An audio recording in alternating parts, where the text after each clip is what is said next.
Hello everyone, welcome back to my channel study material. कैसे हो आप सभी लोग? आई होप आप सब बहुत अच्छे होंगे। सो फ्रेंड, जैसा कि आप सभी को पता है, एस्टेट 2024 की प्रिपरेशन हमने स्टार्ट कर दी है, जिसमें हम सबसे पहले सीडीपी साइकोलॉजी जो 30 नंबर की आपके पीआरटी टीजीटी पीजीटी एग्जाम में पूछी जाती है, उसकी हमने टॉपिक वाइज सीरीज स्टार्ट की हुई है। ये टॉपिक थर्ड रहेगा। इससे पहले टॉपिक 2 हमने डाल दी है अपने इस चैनल पर, प्लेलिस्ट बना दी गई है, आप चेक कर सकते हो।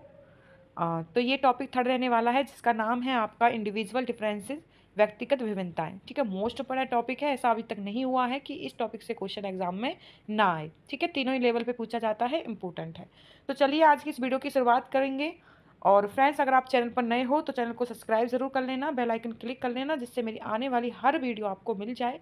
इसी तरह से मैं जल्द ही आपकी जो हिंदी ग्रामर है और आपकी जो इंग्लिश ग्रामर है उसकी वीडियो स्टार्ट करने वाली हूँ, टॉपिक वाइज सीरीज उसकी मैं स्टार्ट करने वाली हूँ, जिससे मैं आपका जो 90 नंबर का पोर्शन है स्टेट के एग्जाम के लिए उसको पूरा करा सकूं आपके एग्जाम तक। तो चलिए अब इस वीडियो की शुरुआत करेंगे। व्यक्तिगत विभिन्नताएं क्या होती हैं, इंडिविजुअल डिफरेंसेस क्या होते हैं। सबसे पहले समझेंगे कि इसका अर्थ क्या होता है। देखिए, अर्थ है किन्हीं दो व्यक्तियों में जो विभिन्नता पाई जाती है वह व्यक्तिगत विभिन्नता कहलाती है। मतलब दो व्यक्तियों में जो विभिन्नताएं आपको देखने को मिलती हैं उसको हम व्यक्तिगत विभिन्नता कहते हैं। ठीक है, हर एक व्यक्ति में अलग अलग विभिन्नताएं होती हैं। व्यक्तिगत विभिन्नता मात्रात्मक संख्यात्मक होती हैं, न कि गुणात्मक। तो ये चीज़ आप समझ जाना, जो व्यक्तिगत विभिन्नताएं होती हैं वो क्या होती हैं, संख्यात्मक होती हैं, मात्रात्मक होती हैं, पर गुणात्मक नहीं होती हैं। वो कैसे, मैं अभी आपको समझाती हूँ। देखिए, सबसे पहले महत्वपूर्ण परिभाषाएं हैं, इनको देखिए। मनोवैज्ञानिक की वह शाखा जिसमें व्यक्ति का मात्रात्मक और संख्यात्मक अंतर पाया जाता है व्यक्तिगत विभिन्नता कहलाती है। जैसे कि ऊपर लिखा था, है ना, मनोविज्ञान की वह शाखा जिसमें व्यक्ति मात्रात्मक और संख्यात्मक अंतर जो पाया जाता है उससे व्यक्तिगत विभिन्नता कहलाती है। अब एक डेफिनेशन है वीएफ स्किनर के द्वारा जो पूछी जाती है। स्किनर के अनुसार मापन किया जाने वाला प्रत्येक पहलू व्यक्तिगत विभिन्नता के अंतर्गत आता है। स्किनर क्या कहते हैं, जो व्यक्तिगत विभिन्नताएं होती हैं उसके बारे में, कि स्किनर के अनुसार मापन किए जाने वाला जो प्रत्येक पहलू है वो व्यक्तिगत विभिन्नता है। मतलब जिसका हम मापन कर सकते हैं, जिसको हम माप सकते हैं कि इसमें ये चीज़ है, इसमें ये चीज़ नहीं है। ठीक है, ये इसकी सोचने का तरीका ये है, इसका ये है, मतलब जो भी है जिससे हम कह सकते हैं कि ये व्यक्ति इस व्यक्ति से इस तरह से अलग है, तो वही व्यक्तिगत विभिन्नता है। तो ये जो चीज़ है ये स्किनर के द्वारा ये शब्द बोले गए हैं। एक है टाइलर। टाइलर के अनुसार शारीरिक दृष्टि से, मतलब देखने से, जैसे कि ये काला है, ये गोरा है, ये लंबा है, ये छोटा है, ये मोटा है, ये पतला है। ठीक है, तो ये शारीरिक दृष्टि से, मतलब रंग या रूप आकार आदि की विभिन्नताओं को व्यक्त कर विभिन्नता।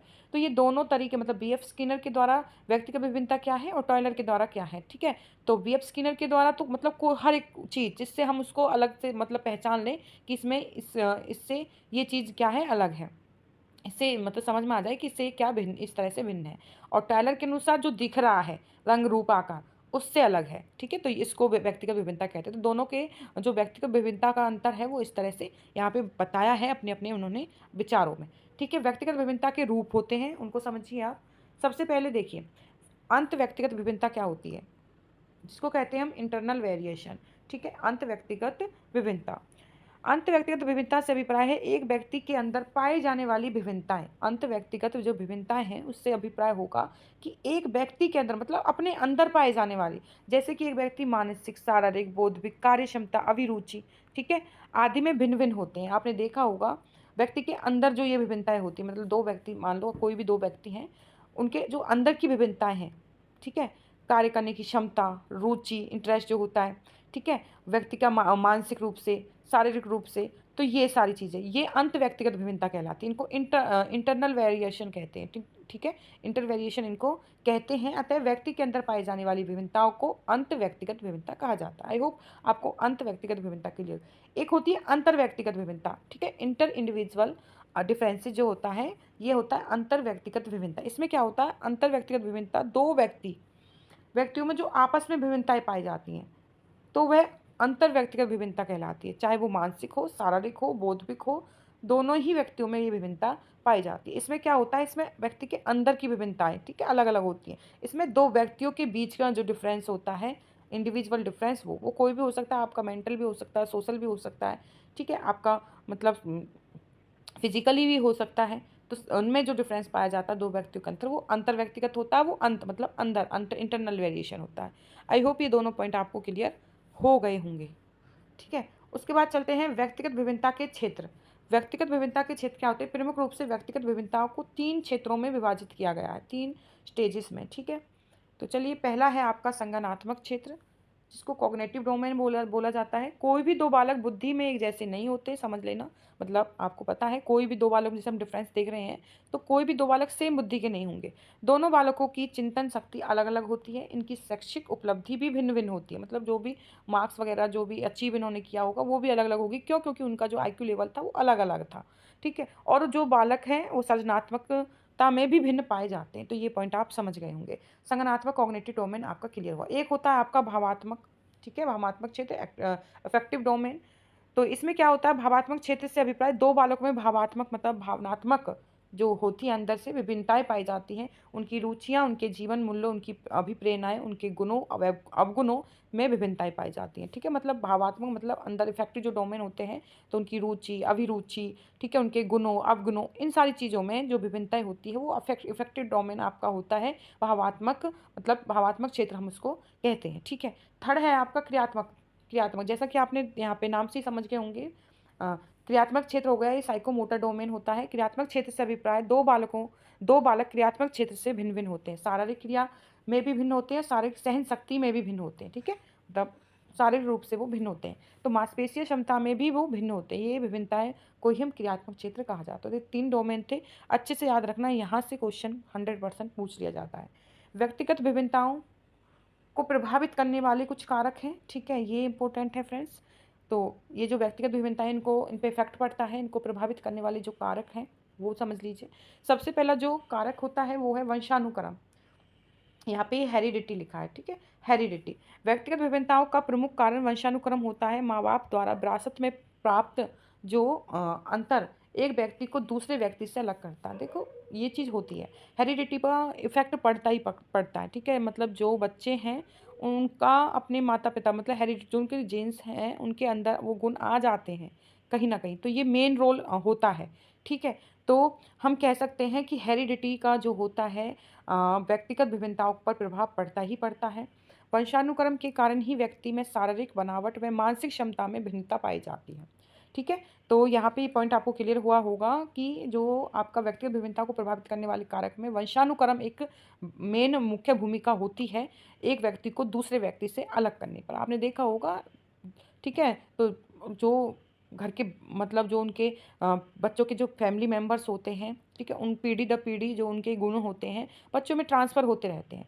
तो एक पता चलता है, ये ख़ानदानी जो चीज़ होती है, वो दूसरे बच्चों से उनको क्या करती है, अलग करती है, ठीक है? वहाँ पे हमें एक मेन जो होती है डिफरेंसेस देखने को मिलता है। उसके बाद जो अगला पॉइंट होगा, वो है वातावरण, एनवायरनमेंट। व्यक्तिगत विभिन्नताओं में वातावरण भी महत्वपूर्ण भूमिका निभाता है। 2 बच्चों को अलग-अलग जगहों पर रखा जाता है। एक बच्चे को गाँव में रखें, तो एक दूसरे को शहर में रखें।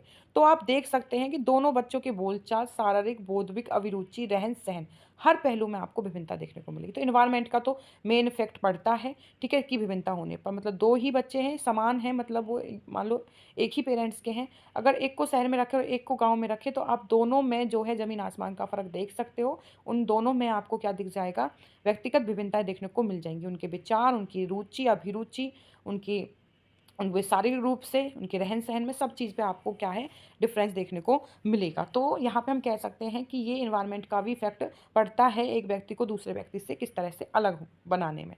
तीसरा है आपका यहाँ पे, तीसरा जो रहेगा इफ़ेक्ट, वो रहेगा जाति, प्रजाति व देश, ठीक है? कास्ट बेस जो कंट्रीज़ होती हैं, वहाँ से भी आपका इफ़ेक्ट होता है कि जाति, प्रजाति व देश के माध्यम से भी 2 व्यक्तियों में विभिन्नता पाई जाती है। सभी जाति, प्रजाति व देश का अपना रहन-सहन और अपना तरीका होता है, जिसमें वो विभिन्नता पाई जाती है। तो आपको पता है, जाति, प्रजाति से भी जैसे कि अलग-अलग होती हैं, तो वहाँ पे डिफ़रेंसेस देखने को मिलता है।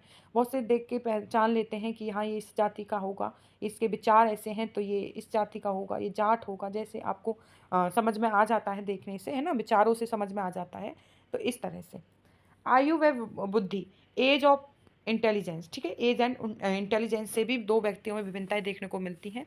आयु व बुद्धि में भी 2 व्यक्तियों, बालकों में विभिन्नताएँ पाई जाती हैं। कोई भी मंदबुद्धि का बालक होता है या कोई तेज बुद्धि का बालक होता है, तो दोनों की आयु में भी विभिन्नता पाई जाती है, मतलब सॉरी, दोनों की आयु में भी विभिन्नता पाई जाती है, और उन दोनों बालकों को एक दूसरे से भिन्न करना बनाती है, मतलब बुद्धि, ठीक है। बुद्धि पहले तो उनका जो बुद्धि होगी वो अलग-अलग हो सकती है, ठीक है, अलग-अलग होगी और आयु अगर अलग-अलग है तो वहाँ भी डिफ़रेंस देखने को मिलता है। तो इस तरह से आयु और बुद्धि से भी हम एक व्यक्ति को दूसरे व्यक्ति से भिन्न बनाते हैं, ठीक है, होता है। अगला है 5वां जो पॉइंट है शिक्षा और आर्थिक दशा, ठीक है, तो ये भी एक मेन रोल होता है व्यक्तिगत विभिन्नता का। एजुकेशन और इकोनॉमिक जो कंडीशन होती है वो भी, शिक्षा और आर्थिक दशा भी बच्चों में व्यक्तिगत विभिन्नता का महत्वपूर्ण जो कारण होता है। एक बालक की अगर आर्थिक दशा अच्छी होती है तो अच्छी तरह से वह उच्च शिक्षा भी प्राप्त कर लेता है। दूसरी तरफ अगर एक बच्चे की आर्थिक दशा अच्छी नहीं है तो वह अच्छी उच्च शिक्षा प्राप्त नहीं कर सकता। देखो, ये चीज़ का बहुत ज़्यादा इफ़ेक्ट पड़ता है शिक्षा से, और आर्थिक जो दशा होती है घर में, जो प्रॉब्लम्स होती हैं, उसकी वजह से बच्चे की पढ़ाई पे इफ़ेक्ट पड़ता है, और अच्छे से पढ़ाई नहीं होने के कारण ही वो फिर आगे जाके अन्य बच्चों से फिर भिन्न होता है, जो बच्चे एजुकेटेड होते हैं और जो एजुकेटेड नहीं होते हैं। ठीक है, तो शिक्षा अगर अलग-अलग है, शिक्षा एक बच्चा ने अच्छी शिक्षा प्राप्त कर ली, दूसरे ने नहीं की, तो वहाँ पे इफ़ेक्ट आना ही है, वहाँ पे डिफ़रेंस होना ही होना है। दूसरा, आर्थिक स्थिति के कारण भी इफ़ेक्ट होता है, ठीक है, वहाँ भी विभिन्नता देखने को मिलती है। तो ये दोनों ही होते हैं, शिक्षा और आर्थिक दशा। आगे होता है 6th जो पॉइंट है आपका, लिंग भेद, जेंडर आइडेंटिटी। लिंग भेद के आधार पर भी व्यक्तिगत विभिन्नता पाई जाती है। लड़कों को लड़कियों के मुकाबले अधिक बुद्धिमान और साहसी माना जाता है। वे उनके गुणों में भी भिन्नताएँ पाई जाती हैं, मतलब उनके गुणों में भी भिन्नता पाई जाती है। और जो होता है, मतलब लड़कों के लिए कुछ अलग विचार हमारे समाज में बनाए गए हैं, ठीक है? और लड़कियों के लिए कुछ और, जैसे कि लड़कियाँ घर का काम के लिए, लड़के बाहर काम के लिए। तो ये इस तरह से भी हम कह सकते हैं कि व्यक्तिगत विभिन्नताएँ पाई जाती हैं लिंग भेद के कारण भी। तो ये आपकी हो गई थी, ठीक है? एक और लास्ट बची है, भाषा लैंग्वेज, ठीक है? भाषा लैंग्वेज, तो ये लास्ट पॉइंट रहेगा। हर क्षेत्र की अपनी अलग भाषा और अलग संस्कृति होती है, तो उस आधार पर भी 2 व्यक्तियों में व्यक्तिगत विभिन्नता पाई जाती है, ठीक है? कोई अंग्रेज़ी भाषा अच्छी बोलता है, तो कोई गुजराती, तो कोई मलयालम भाषा अच्छी बोलता है, ठीक है? जो एक दूसरे से दूसरे व्यक्ति को अलग बनाती है। तो हमने यहाँ पे जो है इंडिविजुअल डिफरेंसेस किए थे, व्यक्तिगत विभिन्नताएँ की थी कि किस तरह से एक व्यक्ति दूसरे व्यक्ति से भिन्न होता है, क्या कारण होते हैं, और जो हमारे मनोवैज्ञानिक थे उन्होंने क्या-क्या अपने-अपने मत दिए थे व्यक्तिगत विभिन्नताओं के ऊपर, ठीक है? और व्यक्तिगत विभिन्नताएँ क्या होती हैं, वातावरण से क्या इफ़ेक्ट पड़ा, भाषा से क्या इफ़ेक्ट पड़ा, ये सारी चीज़ें हमने आज की इस वीडियो में देख ली। ठीक है, तो इस टॉपिक से रिलेटेड जितने भी पॉइंट थे, सारे पॉइंट हमने क्लियर किए हैं, और यहाँ पे हमने जो होते हैं व्यक्ति विभिन्नताओं के क्षेत्र भी देखे, डोमेन भी यहाँ पे पढ़े, ठीक है? सारी चीज़ें मैंने यहाँ पे इस टॉपिक से रिलेटेड आपको बता दी हैं। बहुत ही अच्छा टॉपिक था, वीडियो अच्छी लगी तो कमेंट करके ज़रूर बताना, ठीक है? और छोटा ही टॉपिक था, ज़्यादा बड़ा टॉपिक नहीं है। और अगला जो टॉपिक रहेगा, टॉपिक 4 आने वाला है। जल्द ही मैं आपके जो है हिंदी ग्रामर की सीरीज़ स्टार्ट करने वाली हूँ, और फिर कुछ ही दिनों में इंग्लिश ग्रामर की सीरीज़ भी स्टार्ट कर दूँगी, ठीक है? तो आप जितना प्यार बनाओगे उतनी ही जल्दी मैं आपके लिए ज़्यादा से ज़्यादा जो है वीडियो आपको प्रोवाइड करना शुरू कर दूँगी। तो फ्रेंड्स, वीडियो को लाइक ज़रूर किया करें, अपने फ्रेंड सर्कल में जो भी एस्टेट की तैयारी कर रहा है उसके पास वीडियो को शेयर कर देना, ठीक है? चैनल को सब्सक्राइब कर लेना, कमेंट करके ज़रूर बताया करें प्लीज़। अगर आपको थोड़ी भी वीडियो अच्छी लग रही है, आपको लग रही है कि हाँ, हमारे लिए वीडियोज़ जो हैं अच्छी रहेंगी, ठीक है? हमारा जो टॉपिक है वो क्लियर हो रहा है, तो आप ज़रूर थोड़ा बहुत जो है हमको मोटिवेट कीजिए, जिससे हम जो अपना काम अभी कर रहे हैं इसको आगे इसी तरह से कंटिन्यू कर पाएँ, ठीक है? तो लाइक ज़रूर कर देना, और चैनल को सब्सक्राइब कर लेना, और वीडियो को लाइक करके कमेंट ज़रूर करना। मिलते हैं नेक्स्ट टॉपिक में, टॉपिक 4 में, तब तक के लिए आप सभी का धन्यवाद।